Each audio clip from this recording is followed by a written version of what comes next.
Inħalli fidejn ħadd ieħor biex jieħu id-deċiżjonijiet. Sostna dan brabta mal-inċidenti ta' traffiku fis-Central Link l-eks Ministru ta' Trasport u Infrastrutturi Ian Borch, issa Ministru għall-Affarijiet Barranin, meta issib filgħodu kien jiġi intervistat minn Endru Azzoppardi fuq l-istazzjon tar-radju 103 FM.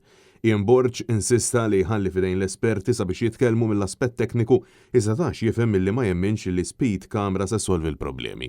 Il-mistoqsija hija jekk inti tagħmel kamera fejn kellek inċident, ifisser illi fejn m'għamilx kamera issa esponejt post ieħor fejn kollok inċident, imma issa ifhimni nħalli fidejn ħadd ieħor biex jieħu d-deċiżjonijiet bħalma jiena ma ddejaqx naħodhom meta kelli nieħu d-deċiżjonijiet. Fil-waqt illi fi kliem sempliċi farfara wkoll fuq is-sewwieqa mingħajr ma tabda soluzzjoni għall-inċidenti u xuħut fatali illi qed iseħħu fit-triq illi huwa kien jitkellem dwar b'tant pompa.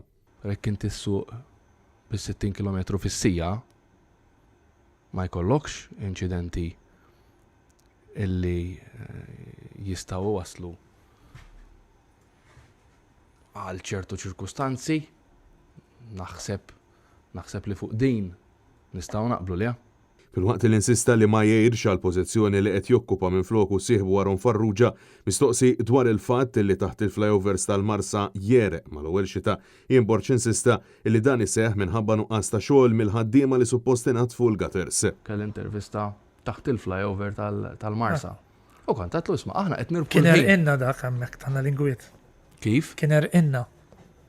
Inna fimni, ma natfux il-calverts wara l-ewwel xita. Rigward il-pool fi residenza tiegħu, Borch saħaq illi l-battalja legali għadha għaddejja sallum il-ġurnata u stqarr li hemm individwu minn ħadding l-istess illi qed jaqbad miegħu għal kull tentufa li għamel minħabba ċertu deċiżjonijiet li kienha fi żmien meta hu kien sindku tal-lokalità. Intant mistoqsim il-Professur Azzoppardi dwar l-eks mexxej tal-Labor u eks-Prim Ministru Joseph Muscat, Ian Borch iddeċida li jkun kawt fi kliemu minkejja li kien mistoqsi jekk hu għadux jaħlef bih.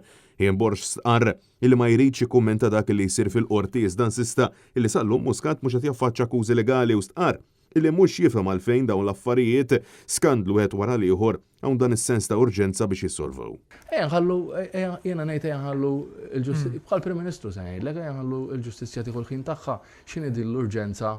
Finalment, il-Ministru Ian Borch faħar il-fatt li rapport tal-Wind Farms tal-Montenegro kien ippubblikat mingħajr ma ġiet ingassata linja waħda li oġbu ma jgħidx kien illi dan ir-rapport kien ippubblikat grazzi għal battalja legali li rebħet it-Times of Malta wara r-reżistenza tal-Gvern ta' qabela.